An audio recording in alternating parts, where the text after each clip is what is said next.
ahead and get started. We'd like to welcome Jon Rahm to the interview room here. Jon, you're making your third start in the Hero World Challenge and great success with a win and a second place. Just some thoughts on being back here this week. Happy to be back. I'm hoping the weather holds up a little bit more the rest of the week, but really delighted to be back. You know, it's been really fun every time I've come and played the tournament. It's supposed to be a relaxed week, and it always is. And maybe that's why I've played such good golf the last few times. It's a good golf course, always in good condition. Obviously, with how much water we've gotten the last few days, it's not going to be as fast and firm as it's been in the past, but you know, still holds up. So looking forward to getting going. I hope you guys had a good Thanksgiving holiday. You've had one start in the 22-23 season on tour, the top 5 finish. Just kind of some thoughts on how you're feeling about your game as you're heading into the week here. Feeling good. I've played really good golf in the fall. I've said a couple times in the interviews leading in that it's almost like in the fall the scores are finally reflecting how I felt I was playing all year long. It just didn't quite happen up until pretty much a playoff. So, just excited to hopefully end the year on a strong note and get a bit of a break before we go back to Maui. Okay. Well, with that, we'll take questions. We'll start with Cam right over here. Excuse me. John, there was the news yesterday that you're going to be playing, you and Justin are going to be playing in the Monday night golf league, the tech-infused golf league with Tiger and Rory. Yeah. What appeals to you about that specifically? What were your initial reactions and what are you looking forward to the most about it? Well, there's a couple things that caught my attention, right? The very first one is it's something so out of the box, right? No other sport has done this, right? And not many sports can have a virtual simulated league or tournament like we're going to have. So to have the accessibility and the availability to be able to do it, it's incredible. And I think it done properly, it could be really a home run for all of us, not only for us as players, but for the audience as well. It's also a true opportunity to grow the game and maybe reach to an audience that wasn't interested in golf as well, right? So, and then as a gamer myself, the cyber aspect of things really gets my attention. So I'm really excited to get that first match going and see how it's going to be, right? I mean, being in an arena is not something we do ever, right? Maybe the 16th hole in Phoenix, and that's about it. So to have the spectators there, and I can't wait to see what's going to look like, because the opportunity is there, and I think it shows the excitement that a lot of us have with seeing the names of the people that wanted to get involved in it. I think it's that right there should be a clear tale of, you know, the opportunity we have here. Daniel? With the PIP standings coming out last week, apart from the player impact standings coming out last week, apart from Tiger, they pretty closely align, close enough with the world rankings. Are you satisfied with how it's playing out?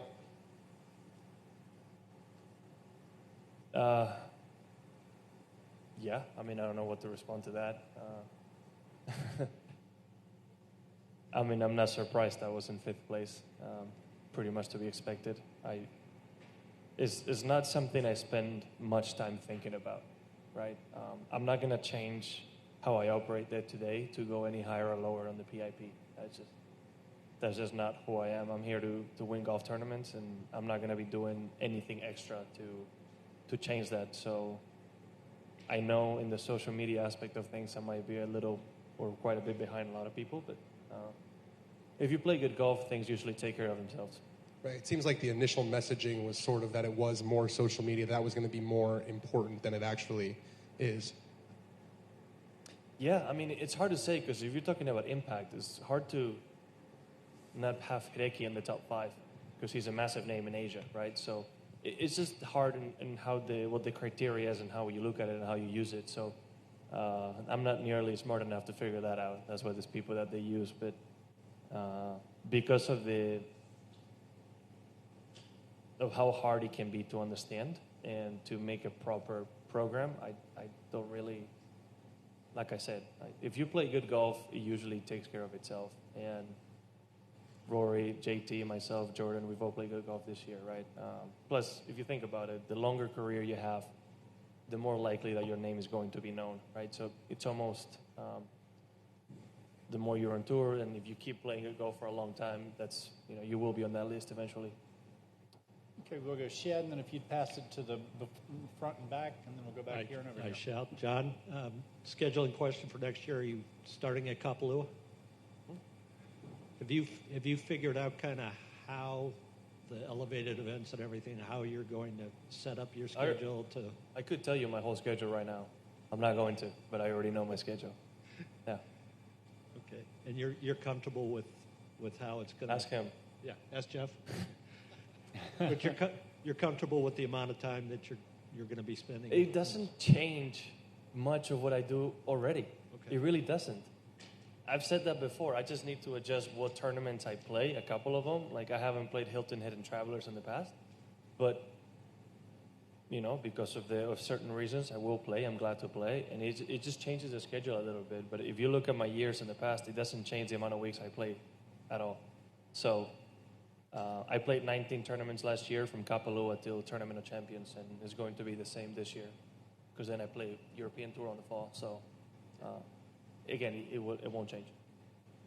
Shed, if you'd pass it back behind you, we'll go 1, 2, 3, 4, and over here. I think I got everybody. I feel popular today. Look at that. John, since you talked about the world rankings in Dubai, yes. I mean, even Tiger's kind of agrees with the whole thing. Do you feel vindicated? One. And the second question, you said you were a gamer. What games do you like? What was the first question? Sorry. About the world rankings. Yes. Even Tigers talked about it, saying, John played in Dubai, which was had better players and so on. Well, I think I got into the ranking a little bit more, and I think the changes accomplished some things and maybe solved a couple of problems that some people had with the rankings. But I think they created some new ones with properly and accurately valuing the higher ranked players in the world, right? I've already said it a couple of times, but, you know, having a deeper field doesn't mean, or a larger field doesn't mean it's a better tournament or a harder one to win, right? Quality over quantity, that's been something that I've heard in life a lot, and I think it applies to this situation very, very well. So I think they could fix it. It could be a really good system. Nothing's perfect, but it could be a really, really good system once that is fixed. And then game-wise, most of my life I've played Call of Duty. But since Kepa was born, I haven't really played. And lately on the road, I do have a Nintendo Switch that I don't always use, but I've been playing Zelda Breath of the Wild quite a bit for people that know it. So that's what has been going on lately. Go right here, and then we'll go back here. Yeah, John, obviously you reached world number one. You're the best golfer in the world. This year in particular, it's become clear that you're a vocal leader in the professional golf world. And I'm wondering if there was a moment where you realized that was the case, where when you talk, people really listen. Oh, there's a clear moment. Very clear. The second I won the U.S. Open, apparently I got all the credibility I needed. Before that, nobody cared. I got COVID, Memorial happened, then I win the U.S. Open, and all of a sudden, my opinion matters. That's kind of how it went. So, I don't know if I became a leader then or not. It's just I feel like the public, and not necessarily saying you guys, maybe some media outlets listened a little bit more to what I was saying. Do you like that position? I'm going to be me regardless, so I don't mind it. Yeah, I mean, if what I say can help people out, great. It doesn't really change. Again, I don't like to deviate, change, I like to stay on my lane, and whatever that may be. There's been a lot of intense talk about money in the world of golf last year. Live money, sponsor money, lots of money. When you get into the grind week in and week out and you're playing, how much do you think about money? Is it on your mind at all? Is it something you address once a year? How much do you think about it? Zero. Listen, I'm in a very, very, very, very, very privileged position in life. I'm no one to be thinking about money. Luckily, I've played really good golf, and I've had the platform to earn more money than I need. So, and obviously, when you start playing this game, you know if you play good, you're going to end up making money and be able to take care of yourself. But it's not why I started playing. It's not the reason why I play. So while I'm doing my schedule, while I'm practicing, and when I'm getting my things done, money is not really on my mind. If it was, I probably might have gone to live, right? If money is your goal, that's clearly the path to go down. So I don't think about it. It's not. I don't let financial reasons, or golf-wise at least, I don't let it make my decisions, right? Every decision I make when it comes to golf is to become the best player I can become. Bob, and then pass it here, and then we're gonna. Yeah, go ahead. I'm pretty sure you played with Tiger in the last round at the Masters this year. I'm just curious, looking back on the whole year, as little as he played, as hard as it was, do you remember anything from that day about noticing sort of the determination that he had to have just been able to even do what he did this year? I think the fact that we got put on the clock on 7, and he was somehow trying to speed up. I was looking at him like, we all looked at the official like, he can't walk any faster. Let's be honest. Like, he was already doing an amazing job trying to move up and down those hills, and we all joked around with the official. And then when he turned around, Tiger takes off, and I'm looking at my caddy like, well, I mean, this is incredible. I'm not going to mention much of how much we had to wait on the second shot on 8, but I think the fact that he actually still tried to speed up that much, even though he couldn't really walk. And then we see the reality afterwards, right? The cameras don't see. He puts on a bit of a show for the camera. Like, he's not going to show how much he's really hurting. When we finished scoring, just seeing him stand up and move around that room when there's nobody watching, there's a difference. Especially after playing 18 holes and after sitting down when your legs cool off a little bit. It changes. It's really inspiring. I mean, how many surgeries has he had where he was written off, right? He's done, he's not playing again, and he's not only come back in one tournament, right?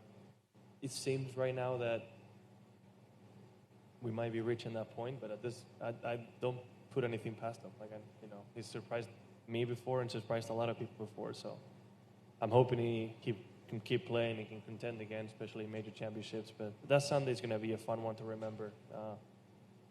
Maybe because of my comments in the past, it was a lot more talkative that round.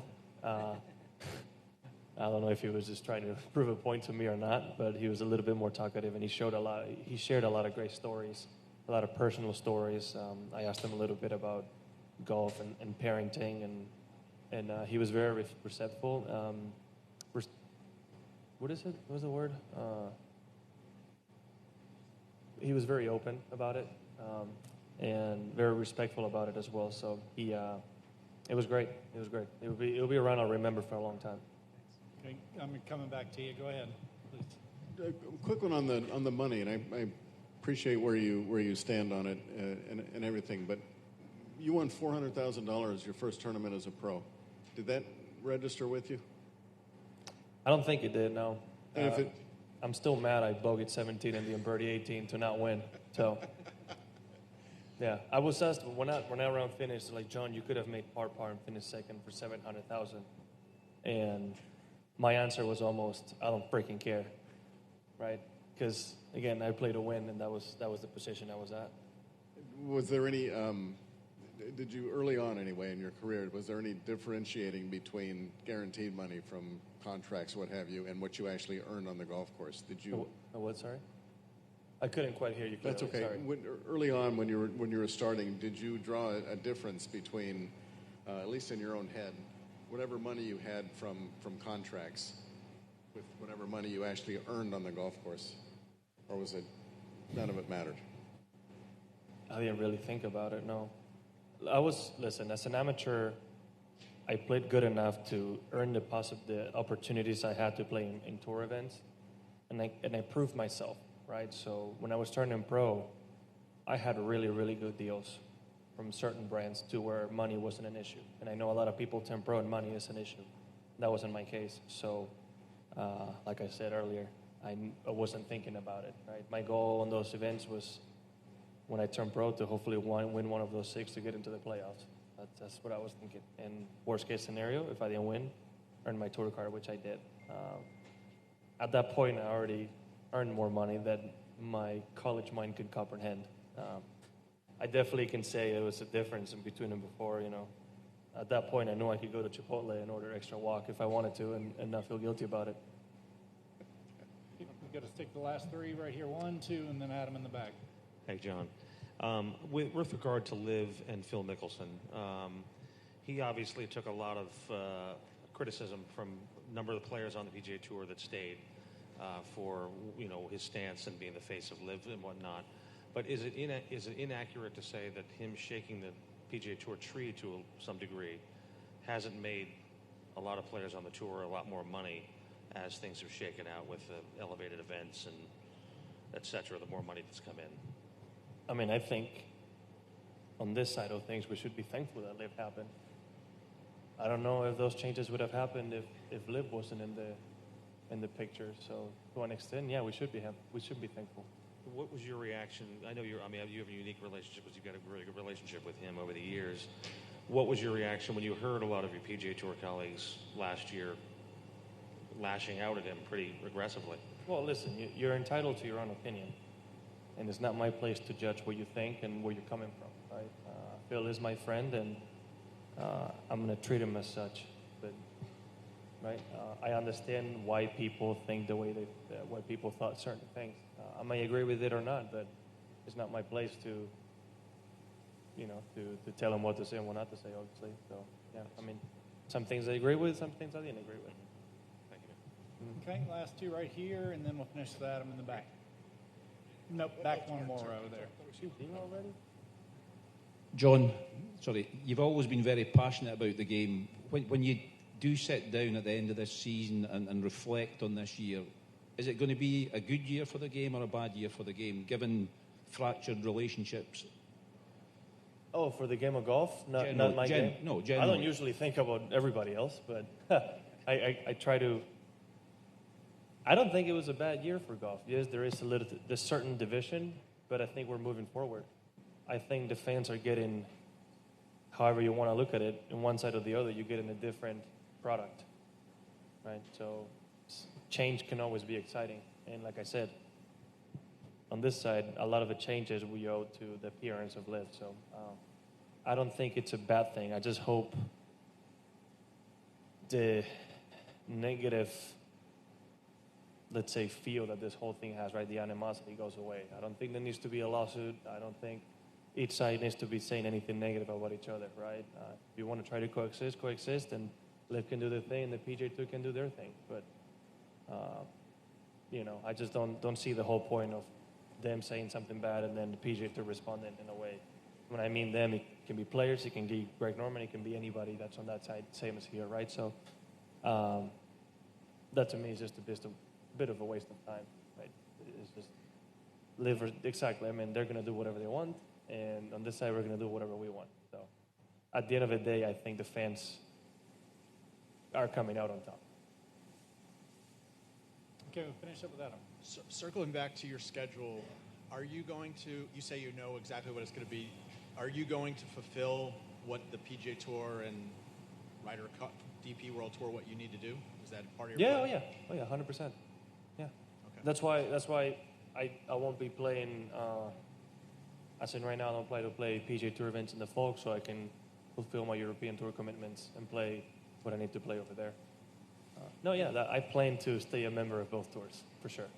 And given, well, not just be a member, but you're going to play all the elevated events that you have to? We can opt out of one. Right. And, it doesn't always fall well into the schedule. And with me winning Mexico last year, that time of year, I'm going to have to rethink things. And Wells Fargo is the one that's teetering on the edge for me.